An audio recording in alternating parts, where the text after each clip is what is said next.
Robin, thanks so much for taking the time to join me today for a productive conversation. I'm really excited to be here. Thank you so much for the invitation.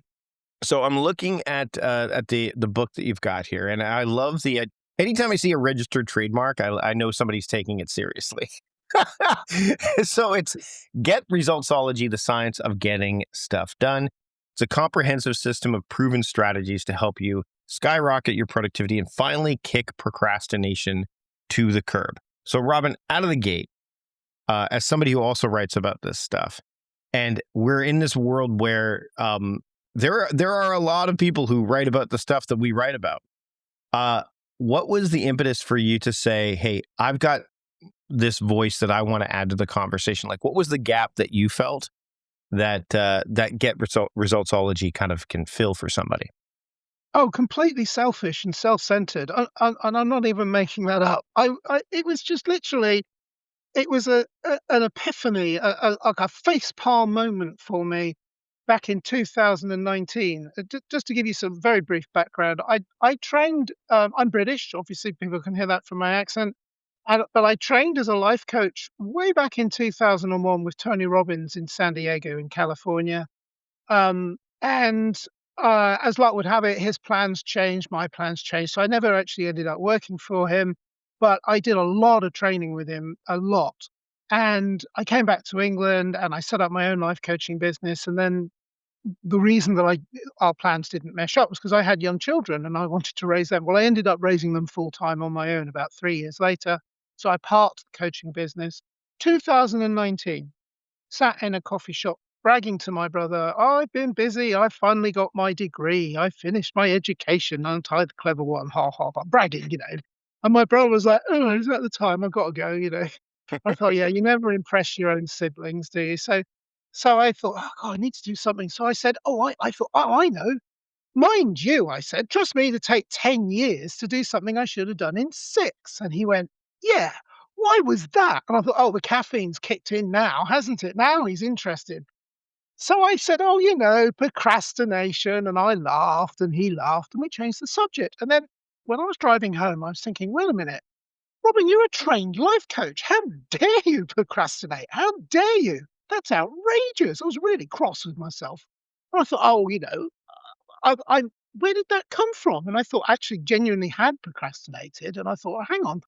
I asked myself two coaching questions. One is, where else in my life does this show up? And the answer was absolutely everywhere. Mm. And the other one was, what does it cost me? And I started listing in my mind all the different things that it cost me: finances, relationships, business, career, everything, health, everything.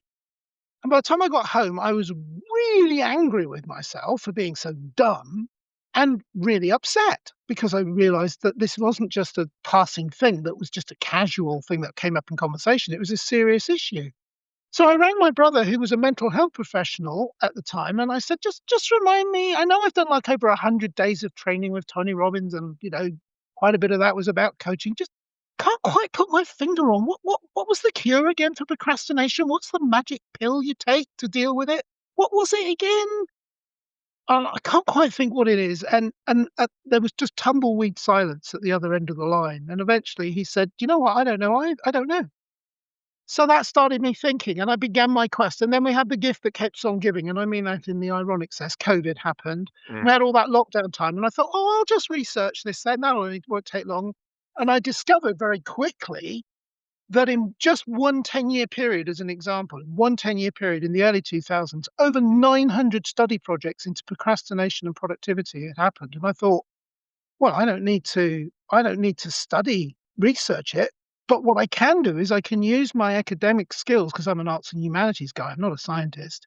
But I can look at the science and I can pull the disparate strings together and try and create a coherent message that I understand, because I still didn't know at that time what procrastination was. I'd always thought about procrastination in the same way that we used to think about the common cold before COVID, and we didn't know what was happening.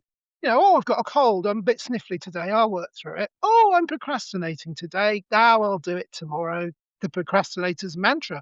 But I just flicked it away and never thought about it until that epiphany, that facepalm moment in the coffee shop. Oh my God, what have I done? So that's how it came about. I started writing down my research into the research. I started translating the science because I can understand the science for about 10 seconds. I got Mhm. 9% in biology at school, and that was because I spelt my name right. And trust me, I'm not making that up. That's what the teacher told me afterwards. You spelled your name right. Well done. Because I couldn't grasp science at all. But I can grasp it long enough to translate it into English, my form of English. And so that became a book, ultimately. Well, and what's interesting is as you were talking about and telling the story, you literally went through the three structures, right? Of get like as I'm sitting there and looking at Get Resultsology and you're talking about this, I'm like, so the understanding came first, and then you strategized, and then you used momentum to kind of build the book. So you walk the talk. What I find in my own work, and I'm curious about this, is we tend to flip it. Like people tend to go with momentum with like they'll start with momentum. They'll see the shiny thing and they'll build on that. And they either go to strategy, which of course, without the first step is really problematic. We don't take time in that first phase, that first step of understanding. How do you get someone? And this is not a new question. I have to say that with almost every author or expert or practitioner, most of it is how do you get someone to take stock, to take a moment, to take a breath, to take a pause, to get into this phase that you're calling understanding, because we live in a world that doesn't prescribe and even reward that. It rewards, motion, perpetual motion, as opposed to, you know, direction. COVID probably helped. I would imagine, like when you even said, like when you're going through a pandemic, this is one of the things I find hilarious is that the world is trying to spin back up again. I'm like, whoa, whoa, whoa, wait. Maybe we should figure out everything seemed to be, yes, I'm not trying to downplay the impact of the pandemic. For sure not. But there were things that we noticed that didn't fall apart.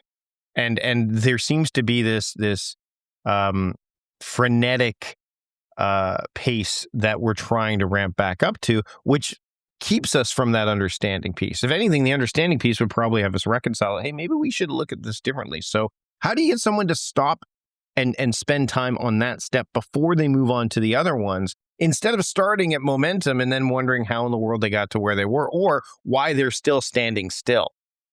Well, most people don't start at momentum, they start at motivation. Ah, even And better. right.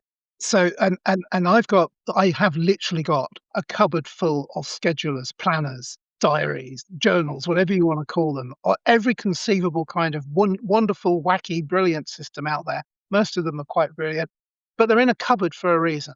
And the reason is that they motivated me for a while, and then gradually, before you know it, oh wait, that's in the cupboard now. I haven't used that for ages. The motivation dried up, which is why I emphasize there's a whole section in the book. The final third of the book is about momentum. Mhm. But so the answer to your question though, about understanding is very straightforward. If you get to the end of your year, it's New Year's Eve, and you before you go out partying or sitting down and watching drinking a bottle of wine while you watch a good movie, you think about your year. If you don't have enough money in your bank account, you think, "Oh, well, I can always make more." Because money isn't there's an infinite supply of money. It is literally manufactured out of thin air. The money is not real, but what you do with it is, and you can always make more. Somehow, you can always Mhm. figure out a way of getting more money. Easy. But you can't do that with time. If you get to the end of the year and you realize you've basically wasted a large part of the year, or in my case, decades was my realization, decades of chronic procrastination, because we all procrastinate a little bit. Mhm. We all, shall I do the dishes now or shall I do them later? Who cares? Right. But in terms of doing my degree, 10 years to do something I should have done in six, but that's working part time on it from home is a 6 year degree in the UK. And that's different. And those 4 years that I wasted are gone, permanently gone. I'm a mortal being. I don't know how much time I've got left, but I do know I can't get back the time I've wasted. And so the understanding comes from if you get to the end of the year and you've procrastinated, it's too late.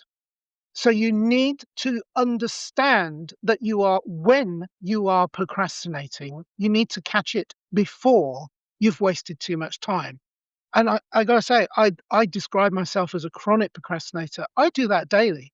I still do it. I still think, Robin, you're procrastinating right now. Oh, great. I've still got 6 hours left. I can do something about it. Which strategy shall I use? Whereas it used to be, oh, I'm procrastinating till right now. Well, never mind. I'll do it tomorrow. Tomorrow, next week, next Yeah. month, next year, next Yeah. decade. I want to talk about the emotional component because you talk about that early on in the book as well. The idea of these themes, right? The central theme, and you've got assignments throughout the book too, which I think also lends itself to keeping you from procrastination. But the emotional component, I think, is really interesting because when I talk about the idea of uh, emotion versus logic, right? Like there's this, we tend to either lean too far in one direction or too far in the other. And I think like we oscillate so quickly. So we're either really emotional about something, and that, of course, can lead us to reckless and even ruthless kind of pursuits, right? If we go too far in the logical element, I should do this bit by bit by bit by bit.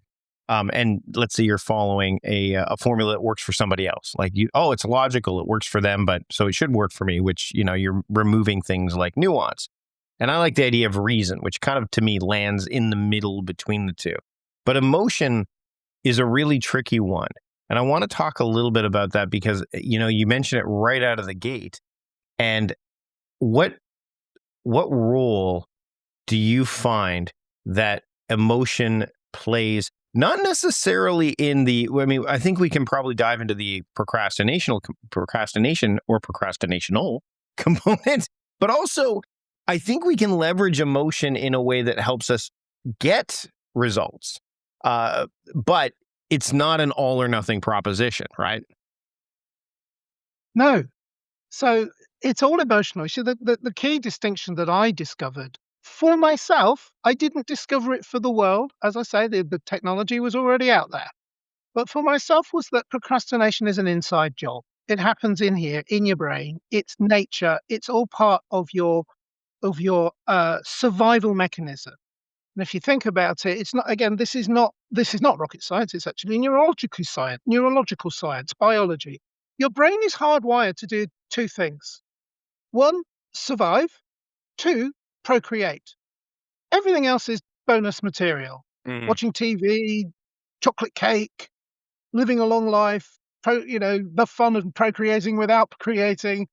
It's all bonus material, right? Yeah. So, but your brain, those are the two jobs. And procrastination drops right in there as a survival instinct. And it comes from the classic example, not my example, but a classic one, from the time when you were in a cave in the Stone Age, and there's your ancestors, not you personally. I'm not that old. I'm sure you're not. They're in a cage, in the cave, and there's a bear, giant bear outside that wants you for lunch. And you're stood there and you're thinking, you've got your family and you've got your partner and your kids in there, and you're thinking, if I don't go out and fight that bear and risk my life, then we're going to starve. And if I do go out there and fight that bear, I might die. So I think I'll just procrastinate about that for a while because none of that feels particularly emotionally satisfying. All of it is scary.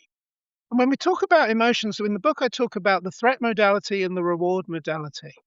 The threat modality is the one I've just described. It's Mhm. not triggered by man-eating bears anymore. It's triggered by bills that you can't afford to pay, by landlords chasing you for your rent, by bad news, by bad health issues, bad relationships. They all trigger the same threat modality. They all trigger it. And when you're in threat modality, you shut right down, your emotions drop, you feel anxious, you feel depressed, possibly depressed, and you certainly feel anxious. And when you're anxious, you can't focus. And when you can't focus, you're unproductive. And that is procrastination. That is the definition of procrastination.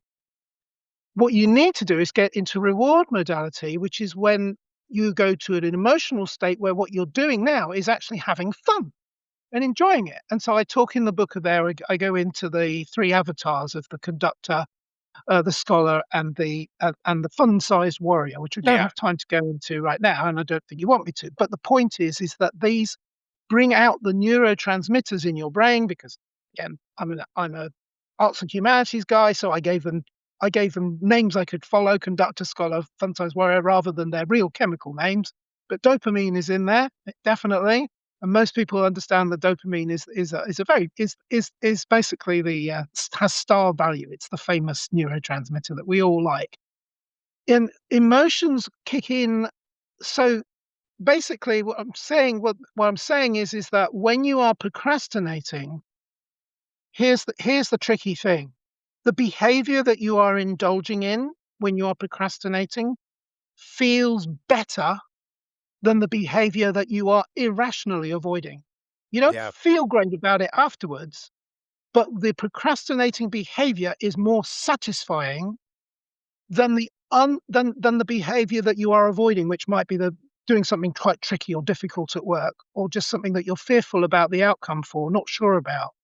And so we're all emotion driven. And that's the key point, is that when you are procrastinating, you are meeting your needs. You just don't, you just afterwards, you just think, damn, I didn't get it done. And that Yeah. feels worse. But in the moment, it's like, no, I'm not going to go and fight that bear.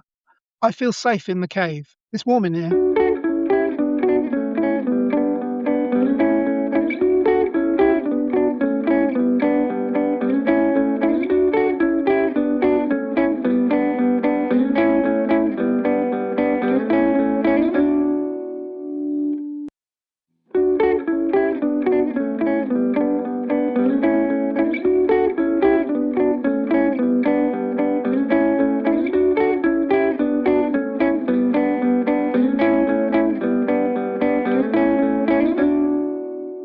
This leads into the second part of the book where we talk about strategies, right? And this this is something I think people procrastinate on because for a variety of reasons. I remember when and I think you and I talked a bit about this when I was on your show, at least in the pre-recording or whatever, where Tony Robbins was one of the reasons I got into what I was doing. Late night infomercial, Get the Edge program. I watched that. I'm like, I could use that.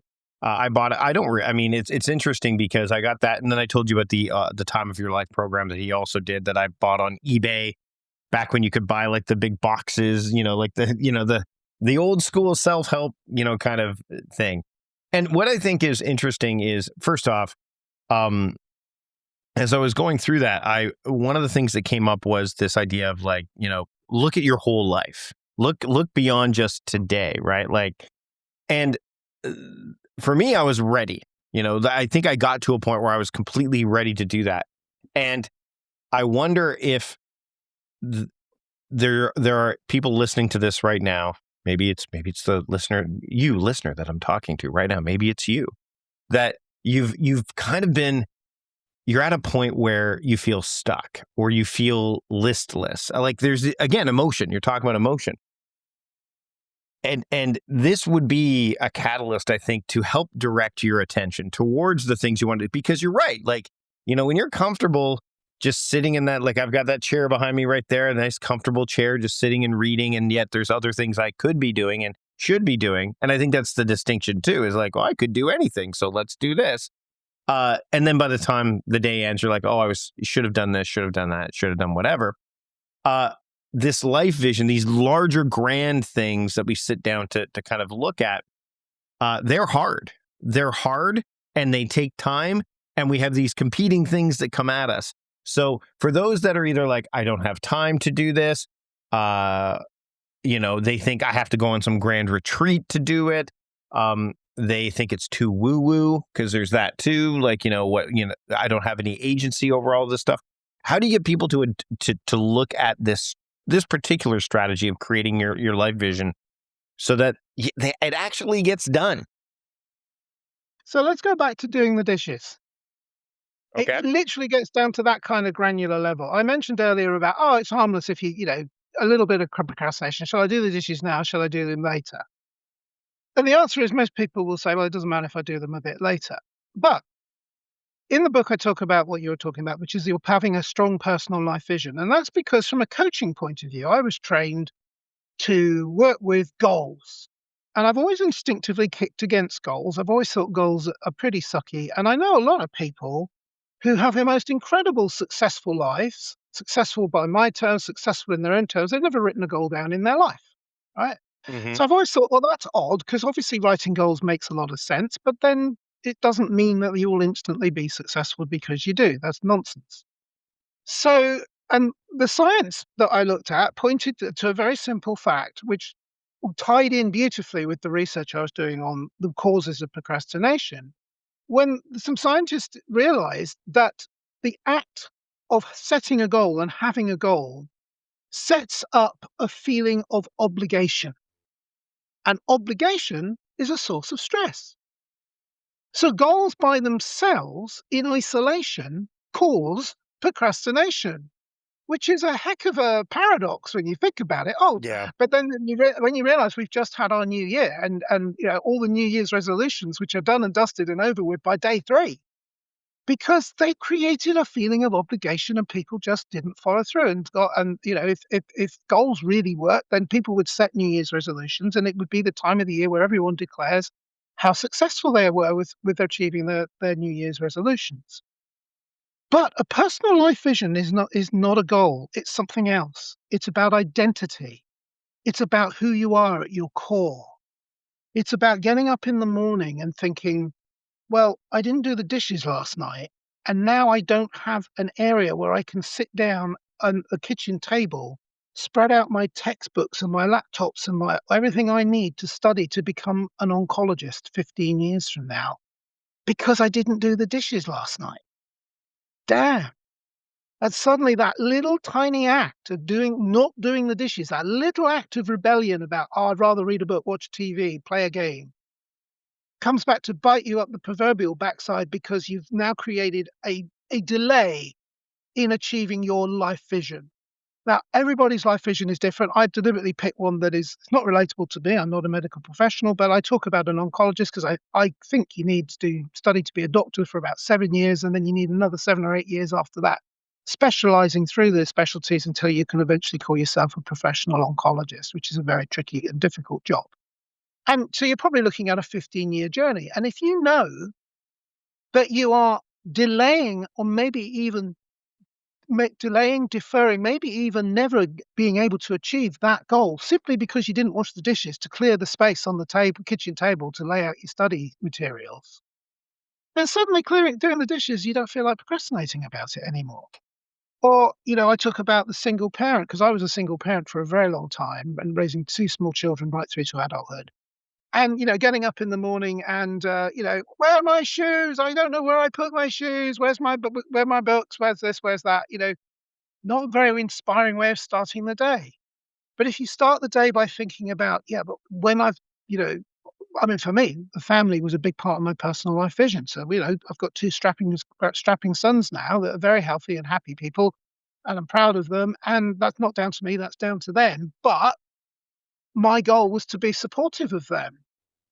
And my personal life vision was to be a good dad, to be present. That's why I work from home because I wanted to be present. I didn't want to be an absent father that was always Hmm. away when the things that happened in their lives, the big changes that happened in their lives happened.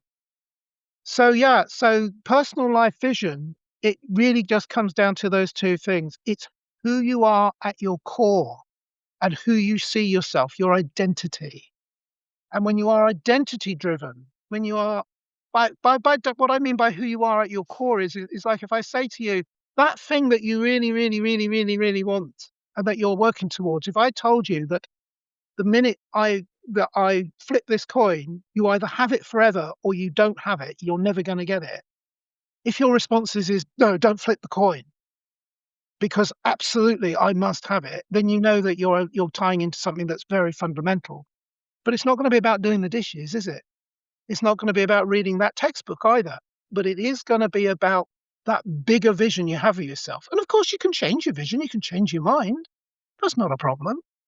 But it is the thing that gets you out of bed in the morning, uh, that gets you past all the, "I can't find my shoes," oh, the school ringing and saying the son forgot your lunchbox, so you've got to waste an hour of your morning taking that in, and so on and so forth. None of that matters because it's all, "How do I get back on track? How do I get back on track?" And goals become I just use goals as milestone markers. What do I need to get done today to lead me towards my personal life vision? Impulsiveness gets brought up in the book as well. And it reminded me as I was going through it about when I worked at Costco in the food court, hot dog and soda, right? Like that was for most people, I remember when I started there, it was like, oh, it's an impulsive buy. Like, people don't go into Costco to buy a hot dog and soda. They do, actually. There are quite a few people that love to take advantage of that. So again, there's nuance there, right? Like this idea of impulsiveness. Um, I would imagine that having this personal life vision, and by the way, I think you're like, in order to change your mind about it, which I think you absolutely should, you have to have something there that that you're changing your mind about. Because if you don't have that, then you can't refer to it, right? So it's almost instead of, I think you talk about like island hopping and stuff like that in the book as well, which is not necessarily related to that, but it's the same principle. Like you're going to move from this to that, you're going to flit about. So my question on impulsiveness is, I mean, you talk about distractions and such, but what what role does impulsiveness play in procrastination, and how does one short circuit it? Because I don't really talk about this all that much, at least not on the podcast. I mean, I talk about distractions, disruptions, and diversions, but we don't really get into impulsiveness. So, I mean, it's an emotional component, obviously, but how does it play a role in procrastination and short circuit our what we intend to do? And how do you kind of keep that in check? So I don't actually name this in the book, but I call it my M cubed. Okay. And so there are three M's. We've talked about motivation, Mm-hmm. which if you look up procrastination, how to overcome it, there's no shortage of strategies about coming up with how to get motivated to overcome procrastination and deal with it. Motivation. And there's no one size fits all. There's no such thing, which is why my book covers many, Yes. because there are many people. Then there's momentum. We've talked about that because in my opinion, that's the missing thing that most people don't get. If you don't have momentum, motivation runs out, but momentum keeps it firing up again. Right. And the final thing is the final M, which I don't talk about in the book directly, but it's really what it's about, is mastery. Yeah. Right? You got to master the skill sets, and you got to master the understanding. And that's really what the book is doing. It's teaching you how to master procrastination. Impulsiveness, you have to master impulsiveness. And to do that, you just need to understand what it is. It's just another way of feeling good. It's just, this feels better than doing that. I'll give you a very recent example that happened about 4 hours ago, right? Chronic procrastinator, still happens, but I'm getting better. So about 4 hours ago, I'm sat down and I've got a chore to do, something for work. It's not a client. I wouldn't dream of, I don't mess my clients around. I'm very punctual and all that. But I had a chore to do, and it's not time constrained. It's not time limited. It's just something I need to do. And I thought, you know what? I really need to take that old washing machine to the tip. Right. Mm-hmm. And then I thought, no, but you've got to work, right? Right. Yep. That's a procrastination thing. And then I thought, yeah, but it's a nice drive and it's been bugging me, that it's taking up space in the garage, and there's a nice shop near the tip that I always get something nice from. And I talked myself into it Yeah. because it all felt much more emotionally rewarding than the thing I was really avoiding. And you're still doing something too. So there's that too. There's that trick of, Yeah. well, Oh, yeah. I'm going to check off a box that I've wanted to check Yeah. off for a long Yeah, the time. Like, garage is tiny now, but it has yeah, nothing to do with my long-term goals. yeah, My personal life vision is nothing to do. I assure you, my personal life vision, having a tidy garage is not there, but no, it is today. yeah. Crap rationalization is like that.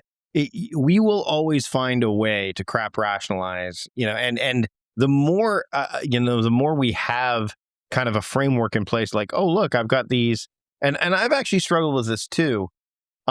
Because I use two different task apps. I use one for work and one for personal. And the reason is very simple. I don't trust that when I'm looking at the work task app that I won't, if there's personal stuff in there, I'll do personal stuff, and vice versa, right? Like I want to keep those things separate. but but there are still things that creep, not from each, like I don't cross those streams, but I am relentless at capturing. So sometimes things will show up in my personal app or even my professional one that don't need to be taken care of anytime soon. They're kind of that classic David Allen someday maybe or whatever. But to your point, I could check them off much faster because I've made them small enough, which, we preach this stuff, make the steps small. So that way you can do them and make them doable. But then the kicker is you don't have to do don't do them when you're not supposed to, pick. Yeah. And so I do notice that creep, and it's interesting because it's just human. Everybody will do that stuff, whether it's procrastination or performative procrastination, right? This idea of, look, I'm doing stuff, but you're not doing the thing that you're supposed to be doing. It is fascinating. And I guess another question that I have around momentum, because you brought up momentum, is how do you keep momentum from taking those tasks that are not necessarily ones that need to be taken care of? Like, for example, you talked about the garage, right? Well, I'm going to put this thing away in the garage. Oh, the garage really could use I checked off that box, but you know what? These shelves need to be moved around. And I did actually literally yesterday. Actually, this is a great example. Yesterday, I was something around writing. I can't remember what, but I'm like, you know what? I've got to do this stuff for writing, but I need to update this desk area here. Oh, but you know what? Now I need to move this, and now and all of a sudden, like an hour went by, and I hadn't written a lick, but I had done these other things, and I was able to say, now I have, and I think there's that old saying, if you want to get a writer to clean up his desk, just give him a deadline or something like that. Yep. So how do you keep momentum from taking you down the path of, for lack of a better term, least resistance in terms of keeping you from doing the things that you need and or want to do that are aligned with that vision we're talking about? Well, you just answered the question. It must align with your vision. Mm. Moving the washing machine today didn't align with my personal life vision. And at the end of the day, I'm like, yeah, I'm not doing that again. Okay, I don't have a washing machine now, so to take to the tip, but they'll have plenty of equivalent chores, right? And at the end, and afterwards, I don't feel guilty about it. I did genuinely have the time, but looking at it, analyzing it, Mm. taking a washing machine to a manky old recycling tip in the pouring rain, and it was muddy as well, was more exciting to me, more emotionally rewarding than the chore I was avoiding. And that is because I was avoiding that chore because it felt difficult and it felt painful, and I didn't want to feel pain. I wanted to feel pleasure and the pleasure of the drive and the nice shop with the nice things at the end of it, food related. Yeah. Right. So, and took priority in my mind momentarily. And I have to come back to, okay, so why did I forget that the thing that I really needed to do that was difficult? Why did I deprioritize that? And that's because I forgot my personal life vision for a moment. Mm-hmm. So I just need to so what I do actually this week, for example, every morning I go for a walk and I sit down in nature, somewhere nice and pleasant, and I reconnect. I just think for just a minute, literally Right. just 60 seconds. Why am I doing this? What's this for? What's my personal life vision? Well, who do I see myself becoming? Who am I now? And it has nothing to do with washing machines, funnily enough. But it has everything to do with my mission and my purpose of helping other people in the same boat as me in terms of working from home for themselves, and they keep struggling with unfinished projects and tasks that they want to get done, they need to get done, but there's no one there making them do it other than themselves.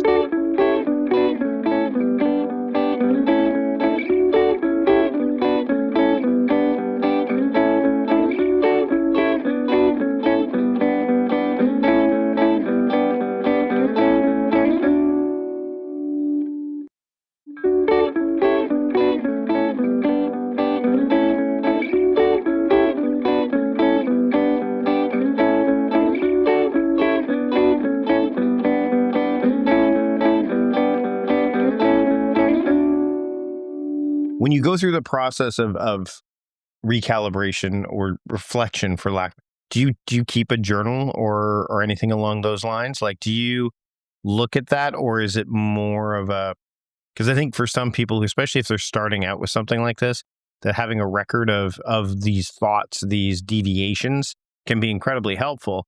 But again, I know people who have started a journaling practice, and then number one, they just write, but they don't review. So they don't look back at it. So they don't see any patterns. So then they don't see the value. And then they go back to what they were doing before, which was not journaling at all. And journaling is like becoming more and more frictionless every day. You can dictate it. You can do whatever. Is that something that you do, or is it something that you did? Like, is there any kind of journaling practice or reflective practice that you have? You're talking about a strategy. Yeah. And there's no single strategy that works for different people in the same way. Right. So, no, I don't. But I can tell you plenty of people who do, and who get tremendous benefit from it. So I'm pleased that you asked me the question, do I? But the answer is, it's not relevant what I do. Mm-hmm. It's relevant what works. It always comes back to, actually, this is one of the things I thank Tony for, which Tony teaches a great many hundreds of different simple skill sets that are, when you add them all together, give you quite a variety of tools that you can use to do all sorts of things in your life. And then it all comes under the umbrella of, well, what do you do about this? What do you do about that? And the answer is always the same. You do what works. Yeah. So if journaling works for you, do it. If you found it worked in the past and you've stopped doing it, then you may need some external help to remind you to do it. In my case, yeah, I have journaled. I suck at it. Yeah. Absolutely suck at it. It doesn't Yeah. work for me, but I know plenty of people it works powerfully for them. Yeah, it's this idea of mimesis, I think, that happens too. Luke Burgess talks about this in his book Wanting, is this mimetic idea of, oh, if this person does it, like, and they're successful, then I should do it because I see that. Like, it drives me nuts about, as a night owl, and nothing drives me nuts more than when people say, well, I want to become a morning person because I'm a night owl. I'm like, what? Okay. Like, you are literally, to me, diverting energy to that instead of to the thing that actually, like, because frankly, you could do the mirror. I mean, Hal Elrod and I've had this conversation. You can do the miracle morning stuff at 10 a.m., 8 a.m., 9 a.m. It doesn't have to be done at 3 a.m. But yet we see this, and I think this has a lot to do with access to just more information and more people. We see what others are doing and we say, oh, I'm going to do that because they did it and look where they are, as opposed to, because we don't know their scenarios. We don't. I mean, one thing that came to mind as you were talking about your, kind of being the stay-at-home parent, I was that too, right? I was building a business while being the stay-at-home parent. And only in the last few years, now that my daughter is off at university and my son is 15 going on 16, and I'm being left in the dust in terms of that. And that's just the way life goes. My brain, I'm like, why am I not further ahead in certain things than I should be, based on the fact I've been doing this for a while? And I said, oh, you know what? And this is a part of the reflection. I don't think I actually journaled this at all, which is interesting because I normally would. Instead, I had this realization that I had it backwards. I wasn't a person building a business that happened to be the stay-at-home parent. I was a stay-at-home parent that happened to be building a business. So I actually prioritize things, I believe. And I mean, the only way to really know is to talk to my kids. They would give you an indication of that more than I could. But once that realization came to mind, I went, there was like a release of tension. I'm like, oh, okay. So all of these stories, and this is something in your book, you talk about stories, all of these stories that I had, it was like the Midnight Library where they just went away. Like they didn't that didn't exist anymore. How much of this is enveloped in those stories, in this idea? Because I think for me, as soon as that happened, there was just such a release, and it freed me in ways that I didn't realize I needed to be freed to pursue what I'm pursuing now. And knowing full well that my next role, I would hope, would be grandparent and that kind of thing. But I know darn well that the role of grandparent is going to be very different than the role of parenting. And I mean, I'm going to write until I'm no longer capable of writing. So I just would love to hear your thoughts on the idea of like the role of story in this whole scenario, especially because I think it's one that often gets overlooked. Yeah, I mean, the stories that we tell ourselves are what we become, or what we think we should become. Mm. So the whole point of the section on stories is if you have stories that every time you tell them you feel worse, stop telling them because they make you feel worse. Hello? And quite often, we're talking about the past, in the past, this happened to me and that happened to me. And that might be tragic, that might be awful. And I don't want to diminish the fact that terrible things happen to you, but that isn't who you are now. They're not happening to you now. So unless that story is making you feel better, stop telling it. To not just to others, but to yourself. Yeah. So that's one thing. Yeah, and the other thing is that you can change the stories. They're just stories. How many times have you heard people, famous raconteurs, people that tell the most incredible stories, that when you read their biographies or their autobiographies, they say, "Yeah, I made most of that shit up. There's some basis of truth in it. But every time I told the story, I embellished it a bit and it just got better and better." It's what comics do. And then they're writing material. They tell a joke, it works, and they change it around a bit. It works better. So the next time they tell it the different way because it works better. And they keep doing that forever and ever until their material is perfect in terms of the impact that they get. Mhm. Stories are just stories, but they have real power over us, real resonance over us. Everybody loves stories. We think through stories.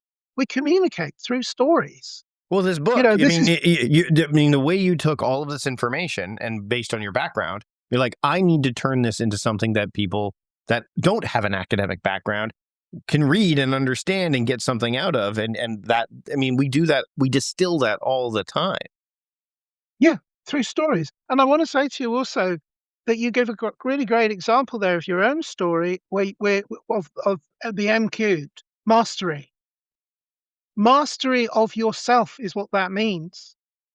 The book, I don't actually name it in the book, but it just occurred to me the other day. I thought, actually, MQ, motivate, momentum, and mastery. Mastery is about understanding yourself. So I was talking when I was writing the book, I was talking to a friend who actually lives in California and is a businesswoman. What are you doing? And I told her what I was doing, and she said I told her I was writing a book about procrastination, and she said, "Oh, do people actually do that then?" And she's a very successful businesswoman. And I said, "Yeah, I know you don't do that. But actually, the statistics show, and I know from personal experience, a lot of people do. However, I really respect the fact that you don't. And tell me more." And I was leaning in and listening because I'm thinking, hello, success leaves clues. And when she told me more about her mindset, I was like, yeah, that wouldn't work for me. That just wouldn't, as she told me some of the things that come into her mind about, "Oh, I just tell myself, I can't have this nice reward until I've done the chore that I have to do." And I think, yeah, that makes perfect sense. But I have a rebellious mindset. Mm, And I'm like, damn it, I'm going to take the reward now because I can. Right? yeah. And then Yeah. and then I procrastinate, right? And it's like, well, no. And I was like, okay, so something in your maybe it's nurture, maybe it's nature. I think it's more nature than nurture, but I from what I can see of it, but nurture does play a role. So maybe she had parents that were very strict and taught her that value in a way. But then I think about it, my father was the same. My father was very much, I only have the nice things when I do the hard things. And I'm the opposite. Yeah. I Yeah. just and it's a little rebellion that is foolish, really, because when I think about it, actually, that's where a lot of my procrastination comes from. But I understand that now, Yeah. and I'm mastering it. But that's not true for you, maybe, but it is true for me. So that's why the book talks about, you got to find the things that work for you. You got to master yourself. Yeah. Timing is another thing, by the way. I'm a morning person. You're a night person. Yeah, exactly. You talk about energy levels and understanding your energy as well. It's actually interesting because the more time and space you give for this kind, because mastery requires space. It's not just like there's perspective, all that stuff. And I mean, we're now older, so we have a sense of like we've got some lived experience. I mean, some of the things that it was actually funny. My wife and I were talking about this a few months ago, where she was like, "Why are you why do you like chain restaurants? Like, what is your deal with those? And I was like, well, they're familiar. I know what I'm going to get, all that stuff. But there was another thing that I didn't recognize. And it was like, we would eat as family, we would go to chain restaurants. That's where we went typically. And it was unlike eating at home. It was a safer space because no one would argue in public in a restaurant. So my parents wouldn't argue there. So that was part of it. Those are the restaurants we went to. The other thing, and my dad would never take us to McDonald's. Never. My mom would, but my dad wouldn't.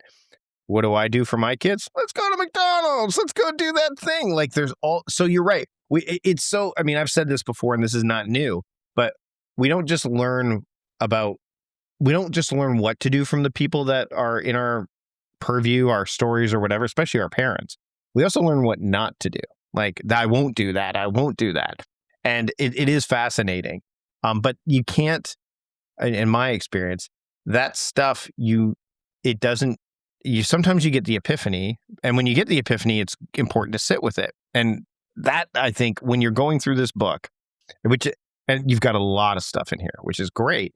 It's important that I feel like when you're looking at a book like this, or you're thinking about this kind of stuff, that rushing through it is not going to give you the depth, the space, the perspective that you're going to need to make the most of it.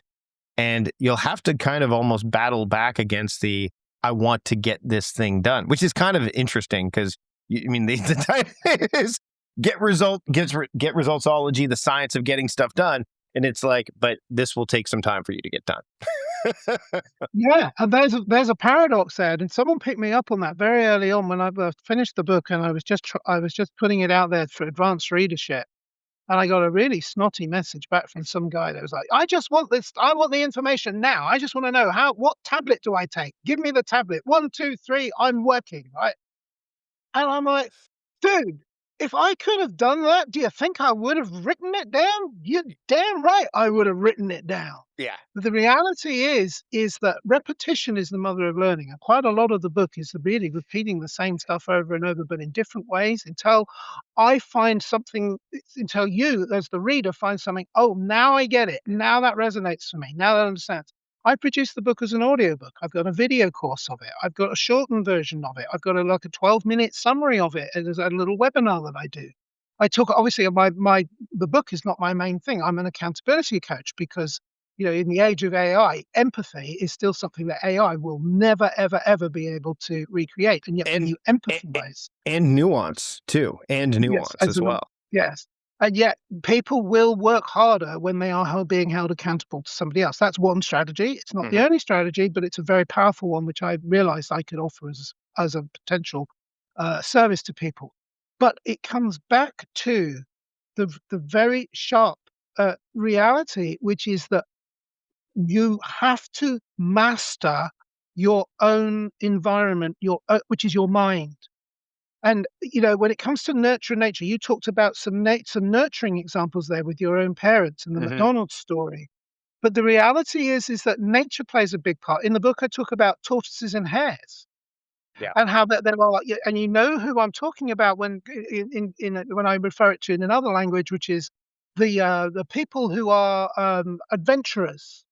"Oh, what are you doing at the weekend?" "Oh, I'm gonna go and climb a mountain on Saturday, and on Sunday, I'm gonna kayak down it in a canoe," right? And you're like, "What about you, Robin?" And I'm like, "Well, I thought I might sit by the pool and read a book." "Yeah, but that's Saturday morning. What are you doing the rest?" "No, I'm gonna do that all weekend." And the adventure is like, "What? I can't. That does not compute. It doesn't compute." Yeah. People really are different. And I call them tortoises and hares, and they both procrastinate, but they do it for different reasons. And it all comes back to dopamine, because Yeah. we're all trying to get the dopamine fix. The adventurers, they tend to burn through dopamine really fast. So they're always like, "Where's my next hit? Where's my next hit?" And the hare, the tortoise, is much more laid back and, I'm enjoying this book and I'm getting my dopamine and it's rolling over me like the motion of waves. I'm just enjoying the moment. Whereas the adventurer is like, "Yeah, I got that half an hour ago. What's next?" Yeah. Depth and So, breadth, but right? Yeah. depth and breadth. But it comes down to when you understand that you are hardwired to be an adventurer, to be a hare, or you're hardwired to be a tortoise, these are not things that you should fight. These are things that you should embrace and adjust your lifestyle accordingly and master them and come up with the strategies that work best for you. Which brings me back to why I said, yeah, I personally don't journal, but I would never say to somebody, don't journal. Somebody said, yeah, when I journaled, that really worked. I'd say, well, okay, get back to doing it then, because that clearly works for you. The book is called Get Resultsology, The Science of Getting Stuff Done. Robin, where can people pick up the book? And you mentioned some of the other stuff you've got going on. Where can they go to learn more about that as well? Okay, well, I've got a couple of things for you. First of all, the book is my gift. If you want to buy it from Amazon, please do. We'll be very happy to send you a printed copy on Amazon. That's not a problem. But actually, I give the whole book away as an unabridged PDF. And if anybody wants a free copy, they just go to reallyusefultips.com. That's really, yes, I really mean it. I really do give it away, but I may change my mind anytime soon. It's so remember that it's useful, as in it's full of useful tips. Reallyusefultips.com, and you'll be able to pick the book up that way. If you want to do the book in a video form, because I am mindful of the people, I want it now, I want it now, I want it now. I've just recently revamped my 5-day challenge, which is called Skyrocket Your Productivity Challenge. And the book is in there in little 10-minute or so videos over 5 days. It doesn't get everything in the book, but you'll get a very, very powerful tutorial and easy to digest 10-minute videos. Again, skyrocketyourproductivitychallenge.com. They can get it that way. And finally, if you want to find me on LinkedIn, Robin J Emdon finds me. That's where I normally hang out. Send me a message. If you get the book, email me. There's an email address in the book where you could email me to let me know that you're doing it. I read every email and I reply to everyone personally. I don't have minions doing that for me. How rude. I wouldn't do that. Robin, thanks so much for having a productive conversation with me today. It's been great. Thank you so much for having me on your productive show. Thank you.